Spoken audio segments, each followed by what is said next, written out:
Здравейте с ФКТ Еспресо. В днешното издание ще стане дума за маршрут, който поне към момента не е много популярен, но тази година по него има вече втори опит, който тече сега и набира популярност. Какъв е маршрута?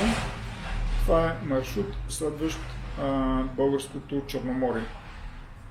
Започващ от северната граница с Румъния и стигащ до южната с Турция. Тази година, през май месец, Силвия Кьосева така публично го дефинира и обяви като маршрут под името Едно море или One Sea и успя да направи преминаване по него в рамките на 6 дни. Тоест тя беше дефинирала опит цел под 6 дни и го направи за 5 дни и 10 часа. Чисто технически този маршрут какво представлява? Стартира се от КПП Дуранкулак на румънската граница и се стига до устието на Разовска река. Като маршрута се придържа възможно най-близо до бреговата линия, до морето, следвайки така публично достъпни пътища и пътеки. На места това са черни пътища, пътеки или шосе. Това означава, че маршрутът е сравнително лесен технически, т.е. позволява да се бяга по него, стига човек да е подготвен. Сега, в момента опитът, който тече, е стартирал тази сутрин в 6 часа и по него бяга Васил Атанасов. Не знаем за него нищо повече, само името. Опитът му е дефиниран с цел да направи под 3-дневно преминаване или под 72 часа. Какво означава това?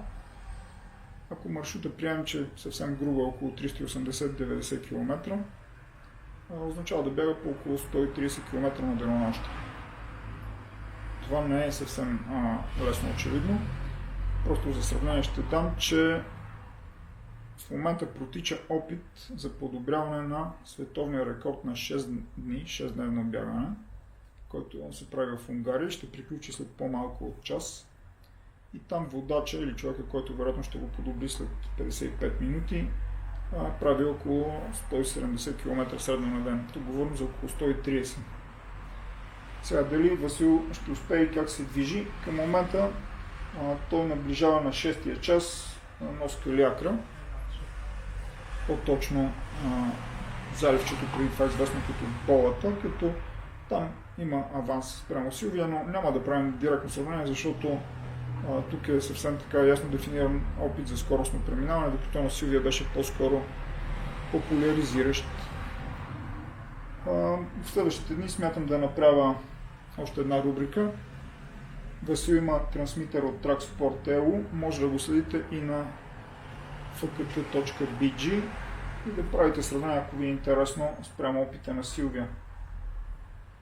Това е за сега. Надявам се да се видим в следващите дни. Успех на Васил. Всичко добро!